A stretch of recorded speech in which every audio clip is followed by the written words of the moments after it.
couple podcasters to talk to right now that you need to listen to. You need to check out these podcasts. The names are Rick Kempfer and Dave Stern joining us here at 720 WGN. How are you guys doing? Oh, Phil, I'm great. Thanks for asking. And Rick, how are you? I'm doing well, too. Thanks. Very good. Let the record show that we go back to college, the three of us, at the University of Illinois. 2006 we graduated. Good answer. Good answer. At WPGU, where all this started, and you guys were smart enough to get out of radio. Yes, that's true. And Rick, it was 1 year ago today, July 3rd, 2020. You were the very first guest I ever had on talk radio after doing rock radio for like 40 years, 20 years in Chicago. And you had the great idea, and you were nice enough to interview me to make it easy on me. And I appreciate that to this day. Thank you. Oh, it was my pleasure. It's much easier to interview than to be interviewed, as far as I'm concerned. It is so much easier. You are correct. Let's get to the podcast. It's called Minutia Men, right? Right. Yeah, we actually have two podcasts. One is Minutia Men Celebrity Interview, and then the other one is Minutia Men. So yes, we're like Mary Tyler Moore and Rhoda. You know how they have two different shows? If Mary Tyler Moore were in both shows. So what's the difference? What's the difference between the two? Obviously, one is celebrity interviews, but the others are just like regular guys, regular people? Well, you know, the idea behind the whole show was Dave and I were on the air together back in Champaign 1,000 years ago, and we enjoyed it, but we became, best friends, and we talk on the phone every day, and our phone calls were hilarious. They were shtick back and forth. Sure. And we felt they were being wasted by only the two of us hearing them. And so we approached the network, the Radio Misfits, and pitched this idea to them. And they said, well, what do you guys talk about? We say, worthless information. And they said, done. Perfect. You're right. It's like Seinfeld. It's about nothing. It's kind of like that, yes. So minutia meaning nothing. Got it. Okay. And Minutia Men because it sounds revolutionary. Exactly. And it is revolutionary. There you go. Talk to me about Radio Misfits. Radio Misfits. It was. Go ahead. Go on, Rick. Yeah. No, go ahead, Rick. Sorry. Because you don't know the answer, do you? And we'll be back. Right Radio Misfits was started by Ed Silla, who was affiliated with Steve Dahl's show for many years. And he's got a whole network of shows. I don't know how many shows there are, but, dozens and dozens of shows. And since he had the infrastructure in place already, they had a place for us. And, we didn't realize when we started that we were going to build an audience. We just kind of wanted to, scratch that comedic itch. And It's worked out well. How long has this been going on? When did you start this? I think we're at our 260th episode or something. So about 5 years ago, right, Rick? I think May of whatever 5 years ago was. Yeah. 2 presidents ago. Yeah. And like 9 presidents ago, but yeah. Podcasting at the time wasn't that cool to do, right? No. Well, we were always. In fact, we didn't really know anything about it, and I don't. People that know me from my own radio days know that I'm not exactly well versed in the technical end of things. Okay. And that was always a challenge, but we've learned to make fun of that. That's part of the shtick of the show, is that I'm an idiot. But podcasting is basically the same thing as doing a radio show, as far as I'm concerned. And I did radio shows for many years, so it was no problem at all to make that transition. Right. And like you said, you missed it, and you felt that your conversations were being lost. So that's pretty cool. Now nowadays, I mean, like, anyone can have a podcast. Right. And I think that's one of the reasons why I don't. It's me, Landecker, and Bob Surratt. None of us have podcasts, and we're the only 3 in the world who don't have a podcast. Well, there are over 2.5 million podcasts in the world right now. And keep going. Minutia Men is ranked in the top 1% of all podcasts in the world. Oh, right. We're huge in Guam. Costa Rica, are you kidding me? We killed it. Yeah, right. We can't walk in Anguilla without them mobbing us. There you go. Swaziland, if that's still a country, we're huge. So let me repeat that for the folks who missed it. There are more than 2.5 million podcasts in the world. Minutia Men is ranked in the top 1%. Yes. And I don't know if that says more about us or about the listening public. Well, there's that too. But, also keep in mind that there is a podcast about styrofoam that's in the top 0.5%. So, really? But it's a really great podcast about styrofoam. I would imagine it would be top notch. How is this tabulated? How do they know?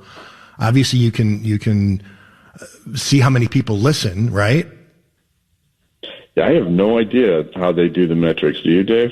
No, I think they aggregate it from all the platforms that you can get your podcasts on, be it Stitcher and Google Play and Apple and whatever. And Listen Notes is actually the authorized, if you will, metric to quantify all this. And they put together a list, and they give you your ranking, and we were in the top 1%. So I'm just assuming it's correct. Quite frankly, I guess we don't know, but no, it's. Well, I hope so, because I'm making everyone call me Your Majesty these days. So, not that it's going to my head at all. No, not at all. Nor should Finally, we're a 1%er, Phil. There you go. Finally. Now, Minutia Men, the celebrity interview, that's in the top 3%. That's no slouch either. Yeah. You've interviewed a lot of people over the years. Some of your best. Well, I think the one that propelled us, and Dave, you may have a different view in this, but the one that really propelled us was Anthony Scaramucci. It was early on we started doing these interviews, and it was during the Trump administration, and Scaramucci came on and just started laying into Trump at a time when he had never done that before. You know what I mean? And it was so funny, and it blew up, and that one went all around the country. That was probably our number one listened to show, don't you think, Dave? Yeah, and we've and really special thanks to everybody who's taken their time out. We've had Tommy Chong, who was great. We had to repeat the questions a couple of times to him, but he was fantastic. We had Mark Cuban on. Those guys have all been great, but personally, I like, as the name implies, kind of these minutia celebrities. Like, for instance, we just had on Anthony Penrose. Now, you don't know who Anthony Penrose is, but his story is just really remarkable. He bit Picasso when he was a kid. His mother took a bath in Hitler's bathtub on the day Hitler killed himself. What? I love those kind of stories too. But yeah. Where do you find these people? How do you do this?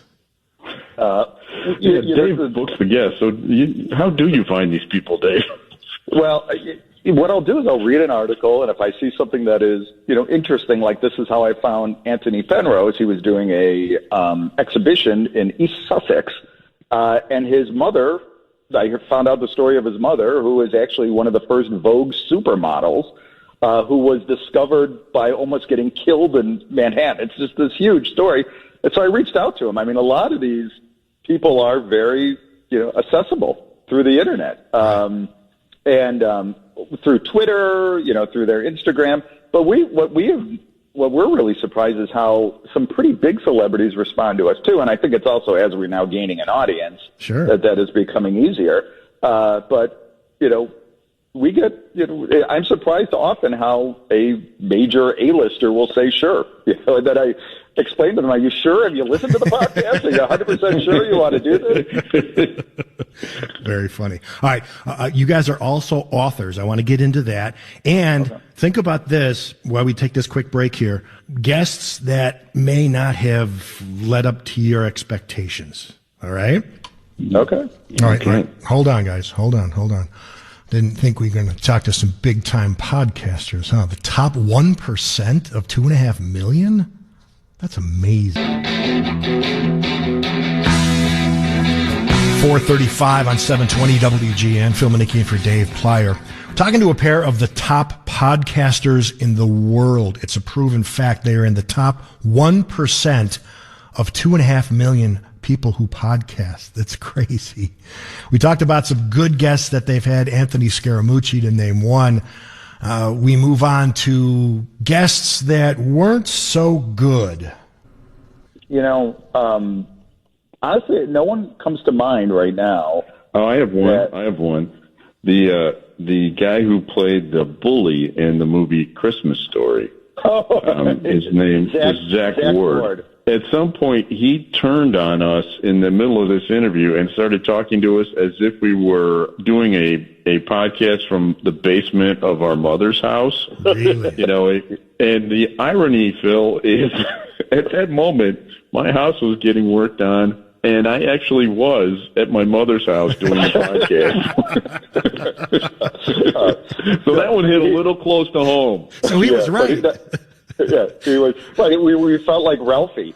Wasn't Ralphie the name of the that he used to beat up on? So what caused this? Do you listening back to it? What caused it? Was it a phrase? Was it I don't know. What was the deal? It was by the end of this interview, Dave actually called him a name that we can't say on WGN, but on podcast you can say whatever you want. But it starts with a D. Really? Yeah. It rhymes with Rick's name. There you go. I think what happened, if I remember correctly, and Rick, maybe tell me if I'm wrong, Rick asked the question something like, did you think that A Christmas Story was going to be such a big hit? And then Zach Ward said, yeah, when I was 13, I knew this was going to be a big hit, you idiot. Or something like that, I think was kind of how it started, right, Rick? Yeah. And that's a standard question, you just want to hear. No, I never thought it's great. The people are great. But no, he went in a different direction. Yes, he did. It was all good. A little bit. All right, you guys are also publishers. Eckhart's Press. Talk to us about that. We're a local Chicago treasure. We publish Chicago authors or people that have Chicago stories to tell, and we've published over 70 books over the last 10 years, including books from some celebrities that you may know, including John Rutgers Landecker, who's on this very station, also Roger Badish, who's the WGN newsman. Yep. And it's been one of the most rewarding jobs I've ever had in my life. Now, after you were in radio, Rick, you produced Stephen Gary, you produced John Rutgers Landecker. Meanwhile, Dave, you were in the paper business, right? So is that how it led to publishing? Yeah, I mean, so Rick wrote a book with Brendan Sullivan, The Living Wills, which happened to be our first book, and they were shopping it around trying to find a publisher, and they were having a lot of trouble doing it. And I was just getting basically my paper career started. I mean, I don't know if you guys know this. For the kids out there, don't go into paper. Okay, so this just in. So about 10 years ago. Yeah, exactly. Thanks, guys. Appreciate that. So I had all this knowledge of the printing business and the paper industry. I'm like, well, why don't we just publish it ourselves? With digital technology, you don't have to print 10,000 books anymore to get a unit price that you can be profitable with. So we kind of married our skills. Rick, the creative, and me more the manufacturing and the production aspect of it. And the first book did really well. We sold over 1,000 copies, and just so you know, most books don't sell. I think something like 94% of books don't sell 1,000 copies, and our first book did. And we have a lot of friends who wanted to tell their stories. It slowly built, and that's pretty much the genesis of it. Right. Yeah. Right. Now we have, several editors, and we have several designers, and we have, several printers, and, we have a little conglomerate. That's an awesome success story. Guys that you didn't mention who also wrote books, people that you'll know, Mitch Michaels. He wrote a book with you guys. Bobby Skafish. And our friend Brent Peterson, he wrote a book with you guys as well. Right. Brent, Truffle Hunt, did very well. Rich King, Rick and I just met Rich King yesterday for lunch. We did one of his books. Yeah, but we don't just limit it to media celebrities. I wouldn't say that we really have a niche other than something about Chicago, right? And it doesn't have to be a story about Chicago, but just an author that has a Chicago connection. So we don't limit ourselves to a particular. I think Chicago needed this because we have, in New York is where the publishing giants are, and there's down to like 4 of them. And the publishing industry is tricky these days, and so they won't take any chances on new authors. And somebody that's considered a celebrity in Chicago is not considered a celebrity in New York, and they don't understand the sales potential of Chicago. And Chicago is, in the Chicagoland area, there's 8 million people. To us, that's a good enough market to focus on, and that's what we do. Sure. All right, getting back to the name, where does the name come from, Eckhart's? My father's name was Fritz, and Rick's father's name was Eckhart. So we combined the words Eckhart and Fritz and made it Eckhart's. It's good that our dad's names weren't Dick and Ed, because that would not have been a good name of a publishing company. Nice way to get around it, too, by the way. We did it as a tribute to our dads because our dads were the creative ones that gave us our creative genes. And so we wanted to pay tribute to those guys. And they both passed away many years ago. Got it. So they were unfortunately not able to see the success that you guys have had with it. It's also categorized as a boutique Chicago publishing company. What does that mean, boutique? Right. That just means we're not nationwide. We're local. We're a local publisher, which, as I mentioned, in a town the size of Chicago, we're happy with that. Right. Okay. I got it. But we do sell books all over the world. Right. But our authors come from mostly Chicago. Right. While we're on that subject, where do we get these books that you guys have done? Some 70 books. That's fantastic. How do I get a book from you guys? You can go on to eckhartzpress.com, which is ECKHARTZ press.com. The vast majority of our books are available on Amazon for an ebook, not a paperback. But we do have some books on, some of our books are also available on Amazon paperback. But eckhartzpress.com will give you the portal to our publication. Very good. So we mentioned John Records Landecker, Roger Badish, Mitch Michaels, Bobby C. When's the Phil and Icky book coming out? You write it, buddy. Whenever you write it, we'll happily put it out there for you. I got to write it? Yeah. Yeah, that's the bummer, Phil. That's the bummer. Okay. Damn. So get your fancy producer to do it. All right, getting back to Rich King, you guys had lunch with him. Can we expect something coming up with Rich King? Well, we had mozzarella sticks that were just great. I don't know if we're at liberty to say, but there's definitely something in the works. How does that sound? Yes, we can't say what it is yet, but we will be able to make an announcement soon, and Rich is working on something. Very good. And Rich looks like he's 40. Yeah. Basically. It doesn't age. I saw the picture. He's living in Arizona now. He's retired. He's golfing every day. He is happy as a clam. So he's doing great. Very good. So we'll stay tuned with that. The podcast, where do we go for the podcast? How do we get that? Pretty much anywhere you can enjoy your podcast. It's Minutia Men, and that's spelled Minutia Men, and Minutia Men Celebrity Interview. But Rick, correct me if I'm wrong, but I think we're on absolutely every platform, iTunes and Spotify and iHeartRadio and all that stuff. Very cool. And Audible and all of that stuff. Keep up the good work, you guys. Thank you, Phil. You're the best.